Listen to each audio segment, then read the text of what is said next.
This episode is sponsored by Google Fi. Google Fi is a phone plan by Google. It's easy to set up with at-home activation, no activation fees, and no contracts that lock you in. There are 3 plans to choose from, so you can pick what works for you and your data usage. I love the Unlimited Plus plan because it includes 100 gigabytes of cloud storage with Google One. Learn more today at fi.google.com. The link is in the video description.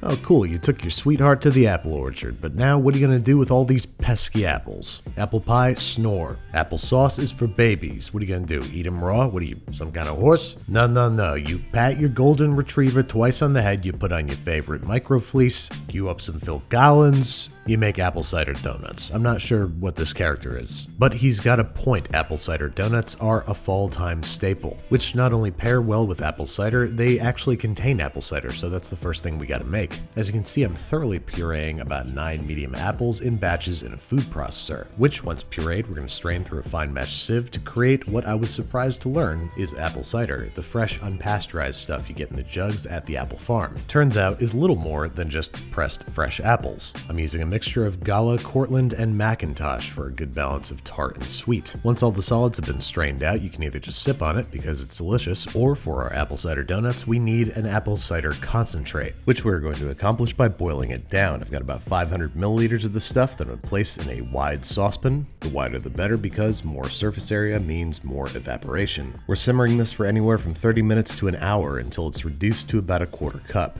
Allow this to cool completely and then we can get down to the dough part of the donut.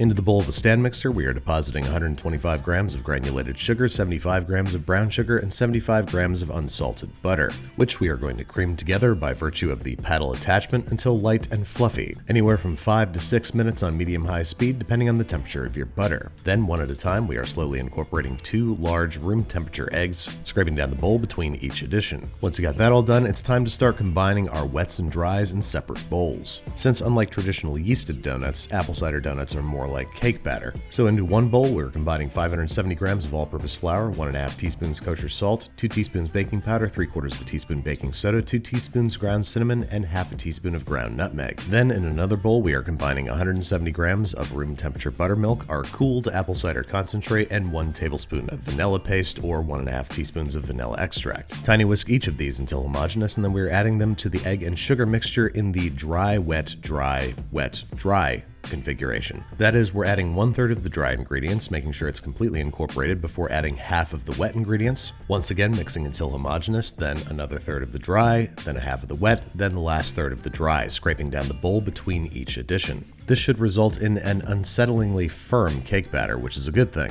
because unlike most cake batters that we pour into a pan before baking, we're going to roll these out and cut them. That is, after covering and fridging for at least an hour or until firm enough to do so. We're going to do this on a very, very well floured work surface because this is a sticky dough. Don't let that intimidate you and don't be tempted to add more flour to the dough. That's how you end up with tough, stay-at little donuts. We're rolling this guy out to anywhere from 1/2 to 3/4 of an inch thick and beginning the undeniably fun process of cutting them into donuts using a pair of floured and buttered biscuit cutters. Place the resultant donuts and their accompanying donut holes on a parchment-lined baking sheet and rinse and repeat with the remainder of the dough. You can re-roll the scraps to make more donuts. They might be a little bit tougher from the extra flour being incorporated into the dough, but they'll still be good. Go ahead and punch the remainder of your holes if necessary, and then these guys are headed into the deep fryer filled with either vegetable or canola oil preheated to 350 degrees Fahrenheit. Very carefully drop in your donuts, not like I'm doing, which will initially sink to the bottom, then float to the top, and after anywhere from 2 to 4 minutes on their first side, they're ready to flip.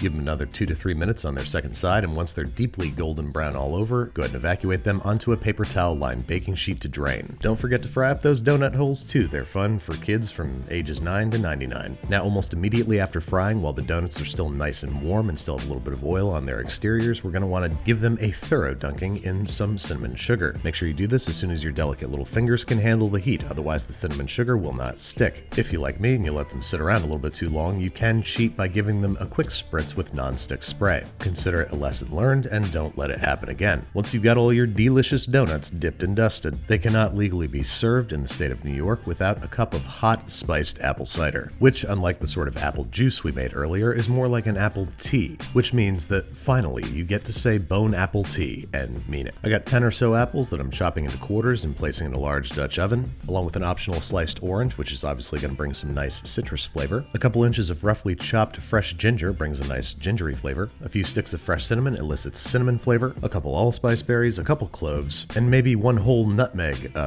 nut. Complete the crisp fall-time tapestry. Cover this guy up and bring him to a simmer over high heat. Once simmering, cover with a lid, lower the heat to maximum lowness, and simmer gently for 2 hours or until the apples are completely soft. Then we're going to uncover and simmer for about 30 more minutes to concentrate the flavors.